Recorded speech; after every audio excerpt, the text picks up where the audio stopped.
ഏതൊരു മലയാളിക്കും അഭിമാനിക്കാവുന്ന ഒരു കാര്യം, എന്റെ നാട് അതിദാരിദ്ര്യം മുക്തമാക്കിയ നാട് എന്ന അഭിമാനം ഏത് മലയാളിക്കും ഉൾക്കൊള്ളാൻ കഴിയുന്ന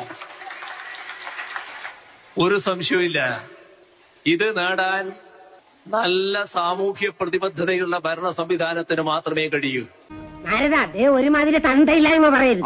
ഈ സഹാക്കളെ, ഞാൻ നല്ലൊരു സഖാവായിരുന്നു. നമ്മളെ ചില കാര്യങ്ങൾ കാണിക്കുന്നത് കാണുമ്പോൾ അടുത്ത ഏത് രാഷ്ട്രീയ പാർട്ടി ആയാലും നമുക്ക് സ്വാഭാവികമായിട്ട് ഒരു ദേഷ്യവും വിഷമൊക്കെ തോന്നും. കാരണം നമ്മൾ ഈ ഭൂമിയിൽ ജനിക്കുമ്പോൾ ഇത്ര ദിവസം ജീവിച്ചിട്ട് പോകാം എന്നൊന്നും നമ്മൾ പൊതുവെ പറഞ്ഞിട്ട് ചിന്തിച്ചിട്ടൊന്നല്ല നമ്മളോട് പറഞ്ഞത്. മുഖ്യമന്ത്രി സഖാവെ, ഇതാണ് നിങ്ങൾ തന്നെ കൊടുത്ത കേരളത്തിന്റെ അതിദാരിദ്ര്യ തിരിച്ചറിയൽ കാർഡ്. നിങ്ങൾ ഇപ്പൊ പറയുണ്ടായി ഇപ്പം അതിദാരിദ്ര്യം ഇല്ലെന്ന്. സത്യം പറഞ്ഞ ആരെ കണ്ണിൽ പൊടിയിലാണെന്ന് എനിക്കറിയാം. എന്തായാലും എന്റെ കാര്യത്തിൽ തീരുമാനമാകും എന്നാണ് എന്റെ വിശ്വാസം. പക്ഷെ നമ്മൾ ചത്തിട്ടായാലും ഒരു പാവത്തിന് ഒരു വീട് കിട്ടണമെങ്കിൽ അത് നല്ലതാണെന്ന് മാത്രമേ ഞാൻ ചിന്തിക്കുന്നുള്ളൂ. ആരോഗ്യമുള്ള ഒരാളും ഇല്ല ഇവിടെ. അതിദാരിദ്ര്യം എന്ന് മാത്രം പറഞ്ഞാൽ പോരാ, അത്ര അവസ്ഥയാണ്. ഈ കാർഡുള്ള ഒരാളിനാണ് ഈ വീട് കൊടുക്കാൻ പാട്.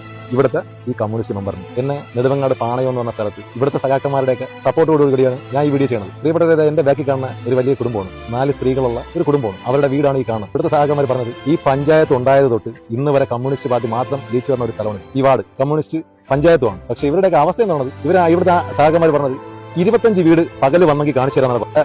അകമെന്നൊക്കെ പറഞ്ഞത് ഇതാ നിങ്ങൾ ഈ കാണുന്ന അവസ്ഥയാണ്. മണ്ണ് ഒക്കെ വെച്ച്, അതായത് അന്നേ ഉണ്ടാക്കി വെച്ച വീടാണ്. അപ്പൊ ഇവർക്ക് പഞ്ചായത്തിൽ നിന്ന് ഇതുവരെ വീടോ കാര്യങ്ങളോ കൊടുത്തിട്ടില്ല. ചോദിച്ചപ്പോൾ പറയണമെന്ന് വെച്ച് കഴിഞ്ഞാൽ 3 സെന്റ് സ്ഥലം ഉള്ളതുകൊണ്ട് ഇവർക്ക് കൊടുക്കില്ലെന്നാണ്. അതുമല്ല SC ST മാത്രമേ കൊടുക്കാൻ പറ്റുള്ളൂ എന്നൊക്കെയാണ് ഈ പഞ്ചായത്തിൽ നിന്ന് പറഞ്ഞത്.